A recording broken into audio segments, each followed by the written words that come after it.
Nagsimula ng may 20K na capital at ngayon kumikita na ng lampas 1 milyon kada isang taon.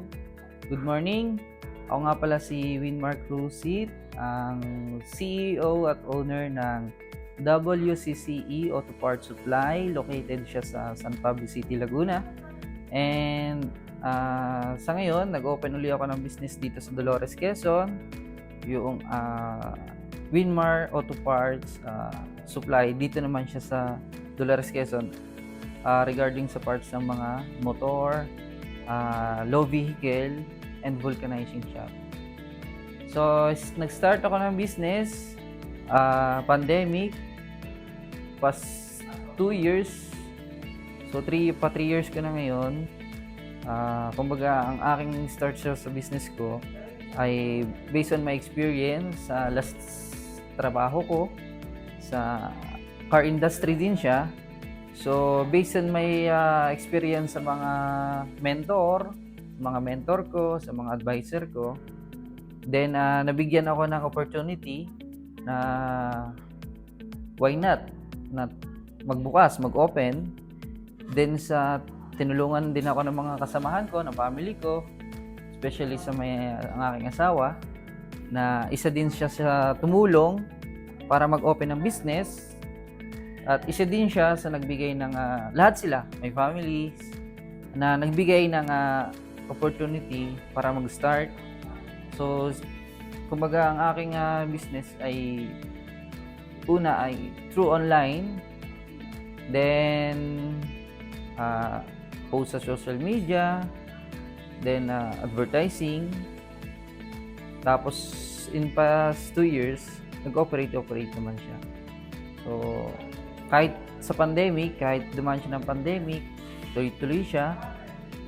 Regarding din sa mga customer ko na loyal, at saka sa mga customer ko na hindi lang dito sa Luzon, Visayas, Mindanao, kahit sa ibang bansa. So ngayon, ating makakapanayam si Mr. Winmar G. Crusit, isang entrepreneur at siya ang ngayon ay 26 years old na. So good morning po. Good morning. So, ano ba ang mindset ng isang businessman? Sa mindset, focus ka lang sa business mo, then sa mga customer mo. Sabi nga, ang kasabihan, customer is always right. Pero sa totoo, hindi naman siya totoo. Kasi kumbaga yun ay sa mismong may-ari lamang, kumbaga siya. Depende pa rin sa situation. So sa aking business, dahil ako ay sole proprietor, nakadepende siya sa mga customer, lalo sa mga parts, kasi meron tayo ng tinatawag na mga warranty at saka replacement, tsaka yung sa mga refunded na mga parts ng sasakyan, kahit anong sasakyan. Ano naman ang nag-inspired sa'yo na magsimula ng business na ito? Sa inspirational, so kagaya nga ng nasabi ko kanina sa intro ko, regarding ako doon sa may past dito, yung employee sa trabaho ko, kumbaga isa din yun sa nakatulong sa akin sa pag-open ng isang business, tsaka sa mga mentor ko, sa family ko, sa asawa ko, tsaka sa lahat ng mga nakakasalamuha ko ng mga customer, sa mga kanilang sinasabi sa akin na kumbaga talagang sa una, talagang may hirap. Kasabihan naman talaga yun ng mga ibang businessman. Pero dun sa hirap na yun, dun ka na susukat kung gaano ka tatagal, kung gaano ka lalakas. Sadyang kumbaga sa business, may upside, may low. Kumbaga talagang ganon sa business. So next, kailan mo naramdaman na nagiging successful ka na? na-realize ko siya, although hindi ko siya na-realize. Kumbaga, ang nakapagpa-realize sa akin, yung mga nakakasalubong ko, may family, tsaka yung aking asawa, na nakapagpa-realize na kumbaga, tumutubo na ako yung aking business. Nag-start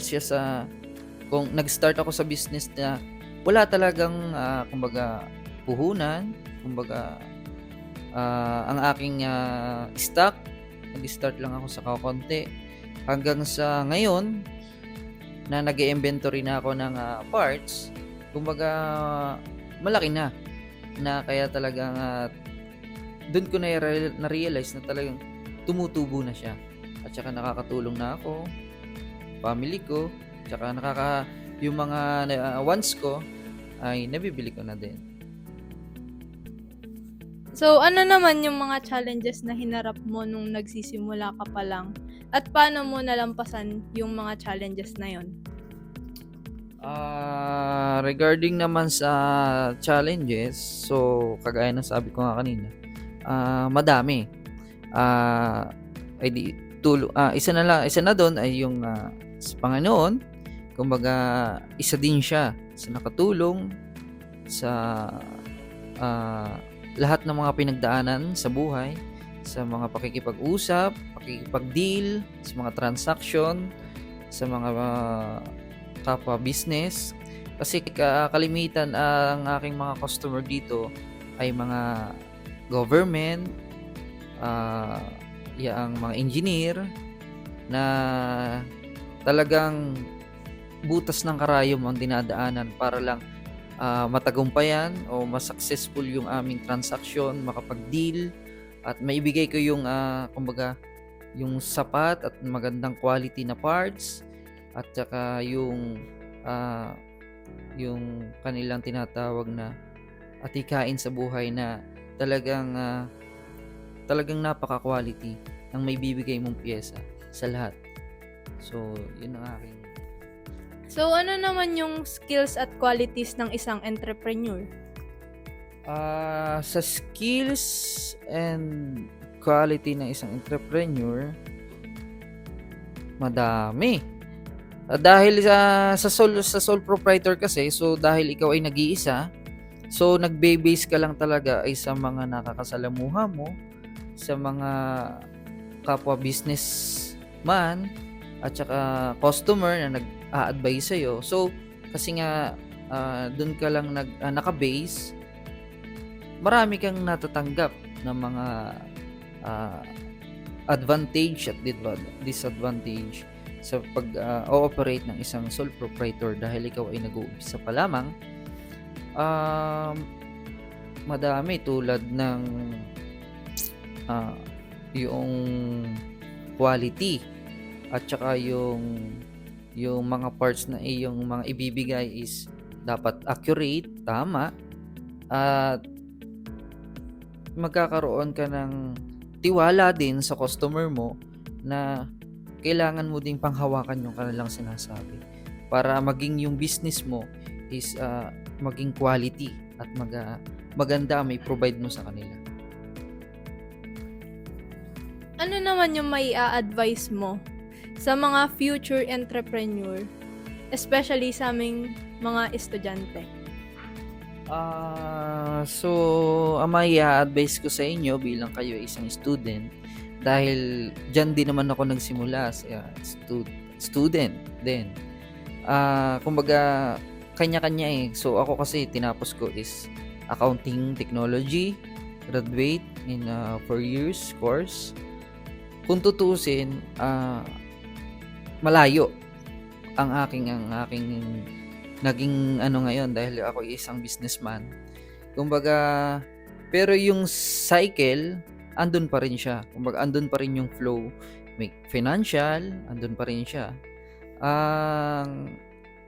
Kung anong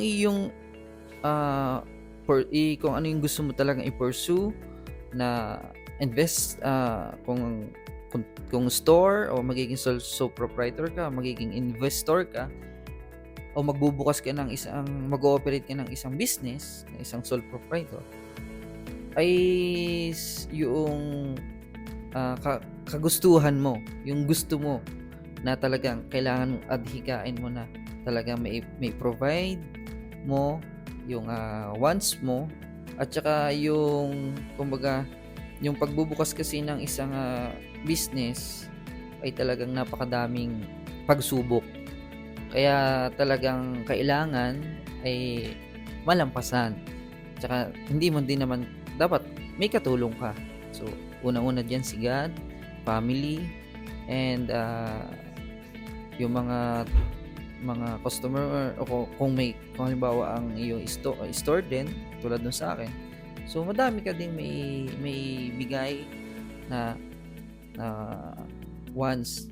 So, sa akin, ang akin kasi ay nag-base ako sa akin, yung kagustuhan ko dahil yung akin kasi ay regarding sa mga motor.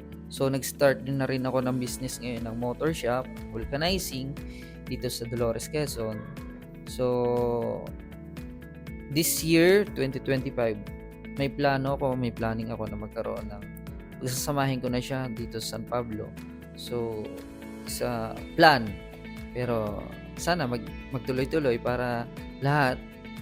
Di naman kasi lang ako dito nakikinabang. Kumbaga, meron akong mga riders na sila yung mga natutulungan ko din sa negosyo ko. Dahil ako, minsan pag walang deliver, ako na rin nagdi-deliver para tulong-tulong. Kumbaga. So, yun lamang. Thank you, Mr. Winmar.